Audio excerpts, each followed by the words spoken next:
Hi everyone! Today I want to touch on color palettes. I'm thinking of making like a course based on that and then have more information on there. But today I think I'll try to kind of compress the information. I don't want it to be too long of a video and just show you a few examples of what I mean. So you might have seen, if you've been watching my channel for a while, that I carry these kind of small sketchbooks where I just enjoy exploring with textures and colors. And this is my way of trying out a new medium. So if I buy a new tube of watercolors, acrylics, liquid watercolors, crayons, pencils, anything like that, I like to give it a go, and besides doing the regular swatches, I like to mix them, see how they work together as different mediums, and also the color palette is very important. So sometimes, without even thinking about it, I create color palettes that I can refer to later for like a art project. So let's have a look. Here, for instance, we have a little bit of greens and golds and some, you probably look at it and think it looks more of a peach, but it actually has a bit of maybe gold in there or something. What was that? The Aztec gold from Iridescent Aztec gold from Daniel Smith. And then we have more kind of autumnal color palettes, and then again back to greens, and putting colors together in whichever way, kind of separating them. Sometimes, as you can see, this is like the same color group, so they look together nicely. They're very compatible. Same thing with the greens here. Then we have, again, just the warmer palette. And here we have the contrasting colors. So we've got the warm ochres and the turquoises with some creaminess to mellow things down a little bit, not to have it too much in there. Then we got, again, the compatible colors.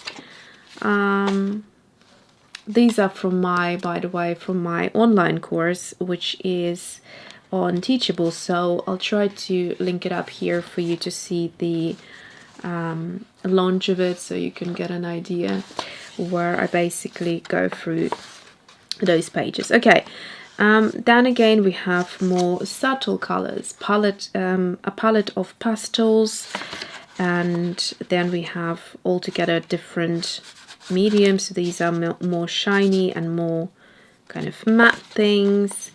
Liquid watercolors, just anything. So I think also I'll show you quickly this sketchbook. So this is this one I bought at Hobbycraft. It's a Hobbycraft exclusive, and it's Rowney mixed media paper. It's such a good paper. It's thick enough, so it's got 250 GSM. And yeah, so it's great for all sorts of things, different mediums, and it's just great again to look at things like, so here I usually do my monthly favorites and I do my haul videos. So whatever I buy, I swatch them out on here, and sometimes I even play around a little bit, but then I can go back to the colors and, for example, see what I liked here together with that yellow ochre from Ecoline. Here I played around with some acrylic inks and granulating mediums, so again, texture and color. And that way it reminds me, what is it that I actually liked? What is it that I like in the colors and textures? So color and texture are always in my mind before starting a project, and I think once you break it down, things become so much easier. I'm not intending to do a flip through here, but I'm just showing you when I look at, for example, September favorites, there is a video for that, I immediately see that I love these two colors, and this color, they're just popping out to me. So I can pull out those colors, and in fact that's what I have done, which I'll explain to you in a minute. And what inspired this video is actually this page here that I did recently, and I just love how these colors are popping out from the page. There are a few colors here which are just stunning together and separately. So there are a few color groups that if I separate them into, they look so delicious. And in particular, the color palette that I absolutely love here is if you just look at the top row and you take away these two, this color palette, so these three colors on the left here and the color here, this one, dark one, together just does some magic. So I thought, why don't I show you a little exercise that you can do with your beloved art supplies. Just basically go through, stop the video after I finish talking, and go through your art supplies and pick out colors. Don't think of the medium just yet. If you see some pencils on your desk, pick out colors that look good to you, colors that you think, oh my goodness, the days are cold, the days are short, and it gets darker faster. I need some color in my life. What are the colors that you feel comforted by? Colors that make you feel good and cozy and happy. So, or it could be relaxed. If you want to feel relaxed, what colors is it? It could be very well that you are quite tempted by a pastel color palette. I'm just trying to find my pastels here. So this color palette might be very calming to you, and that's what you're seeking right now, with maybe just colors like that, or adding a couple of popping colors to it. So think about that. Think about what you feel like, what you want to feel like, and what makes you happy and all that. So once you've done that, pick them out and don't think of the medium. It doesn't matter if it's a tube of watercolor, if it's a bottle of ink, if it's acrylic ink, if it's watercolor in a pan, whatever it is, oil sticks, whatever it is, just bring it onto your desk, group it together, and don't think further at that point. And then we'll go into the next step. Okay, so at this point, what helps is just to get a piece of paper, not to work in a sketchbook, because depending on what medium you have picked, it could be something fast drying or slow drying or no drying. So for instance, I've got this little dish of oil paints by Sennelier. They are gorgeous. I don't play with oil paints very often simply because they transfer to the other side. So if I wanted to use them in my sketchbook, I would have to deliberately think of it that way and leave the other page blank, so that if it does transfer, then I wouldn't mind. So that's the only reason why I don't work with them as often, but they are beautiful. If you are looking for oil pastels, I would recommend Sennelier because I think they are fantastic. Another thing from Sennelier that I have discovered recently, thanks to Jackson's recommending to try them, is these Sennelier Oil Pastels. Now, they're very chunky, they're very big, they will last you forever. They're very affordable though, and so for instance, these are the Shiva, which I originally discovered as oil paints. I never knew there's such a medium exists, but they dry to a matte, and these dry to a satin finish, and they're beautiful. Also, I realized in one of my comparison videos, there's one that, because I said that there is a scent that is stronger from the Senneliers compared to the Shivas. Now, it could be that the Shivas actually within, less than 24 hours, they form a film and they dry to like completely, dry top, and so probably that's why there is no sand. But also, and these are a lot creamier, so they would be a little bit creamy to your touch for longer. So if you use them, the scent might be lingering for longer. But also, I realized that this was the one that kind of was not only the messiest to work with, but it's got a very strong smell. So I can smell it even if I smell through the box. So I keep it separate now, and the others, they don't smell as much, so I keep them in the open like that. So now these dry longer than 24 hours, I'd say about 2 days. So from the point of view placing them, thin layer dries about 2 days, and then if you wanted to build up a layer, that would take longer, obviously. So those two kind of don't dry very fast.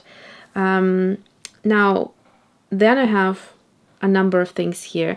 So what I suggest we do first is we just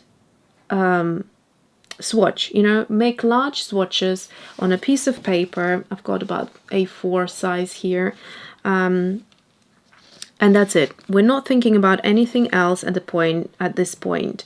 So I am just going to group them in terms of art supply, so the mediums, but not according to color. So I'm just going to pick out colors that I like seeing, and I'm going to start with the Sennelier Oil Pastel. This is a beautiful, they're so creamy, they're gorgeous. This is the moss green. So this is how you can work with them. You can blend them if you wish to do that. I'm using a V paper, which I will link down below. This is a very textured paper, so I love that for mixed media, to get different looks out of it. Another medium that I will just use one of is the gold. Now this Liquitex acrylic ink in iridescent bright gold is fantastic. You need to give it a little mix just because it's sort of quite thick. There's a pipette and it's beautiful. So I'm just going to mix that in.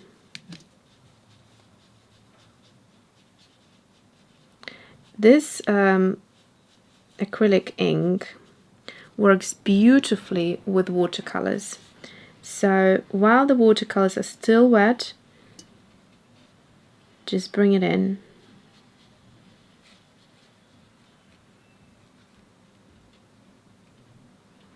Okay, there's some bubbles, but I'm sure they will burst. There you go, they're bursting now. I'm going to go change my water because that will be now all shimmery. I don't want the shimmer to go anywhere else. And then I will come back and we'll swatch the rest of the items that we have here. Okay, so I have this and I have that. Okay, so then I have a few eco lines. I've got 4 colors there. Let me do these first. So I've got Rowney. I've got the System 3 Burnt Sienna. So I think this is their student grade acrylic inks. Now that's beautiful. When this dries, it has like a faux leather effect. Look at that, it's so creamy. Isn't that beautiful? You don't need that much. I just put way too much here, so I'm going to try and lift it. It's a beautiful color when you can see the color, so I'm just lifting it.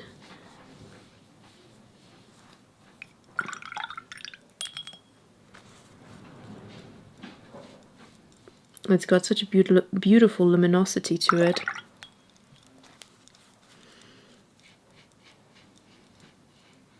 There we go. Okay. Beautiful. Then I have a bunch of the artist grade acrylic inks, which are, well, let's do this one first. So let's give it a bit of a mix. This is the, So the acrylic inks, they tend to settle. Not all of them. Like for instance, the Liquitex, I find they are least settling. Only tiny little bit settles, but mostly they don't need that much. But there are some out there that really do settle a lot. And I know one of my subscribers or viewers has mentioned to put some metal little kind of pellets in there, which I'm yet to do. I haven't had a chance to do it yet. That would help a lot. So this is dark green. I'm not going to put that much this time. So the color here is stunning. So this is more transparent compared to the one before. You can see the paper like that. So you can see already this works quite well because the colors kind of are contrasting. But you just keep going. The next color we have is, what is this? Raw sienna, which kind of reminds me of yellow ochre. It's got that beautiful mustardy color. I never can mix this one up fully. So there you go, beautiful color.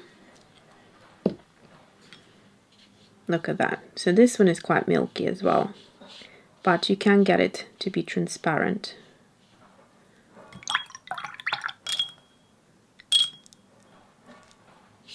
So, because these are acrylic inks, they do stain a little bit, so make sure you work faster if you wanted to have a gradient. Next one is Rowney Paints Grey, another beautiful color, very intense, very deep. So I'm going to swatch it.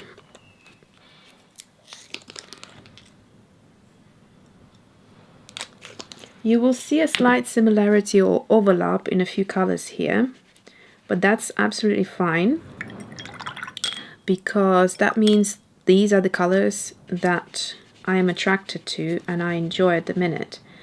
And then I can pick out of them, if that makes sense. So that's that. We are now moving on to eco lines. And I'm thinking maybe before I do that, I'll do these two colors here. So this one is Sennelier Oil Stick and it's Mars Yellow, I believe. Yes, Mars Yellow. So this is gorgeous because it's transparent. Not all of them are transparent, some of them are quite opaque. It's super creamy. I mean, you could see this just moves around like butter. It's great for spreading, and also it's great for complexity of colors. So you could go quite dark brown, you could go into more yellow, as you can see here. Beautiful. Very, very beautiful color. And then next to it I will swatch the indigo blue. Need tiny little bit because it looks straight up black. So you need to work it to get this beautiful color going. And you can see fairly similar in terms of the tone. It's quite dark, but it's got more of a leaning towards blue, if that makes sense. The other thing I want to swatch is this color. It's antique white and it's beautiful. So I'll swatch it just down below. So with these colors, because I was working with them yesterday, they're still not dry, and that means I can just, I don't need to even clean the tip of them. Usually they, like I said, they build a film when they dry. So look at this color. That's quite pretty, isn't it?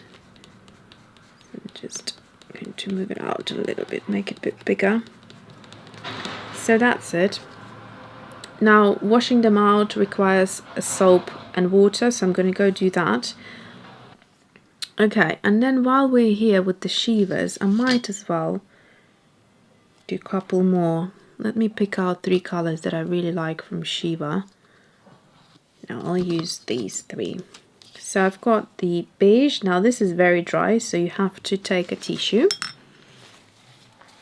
and just scoop out a little bit until you feel creaminess and gliding on your tissue. That's it. So you can see they're really opaque, and these dry matte. So this is beige.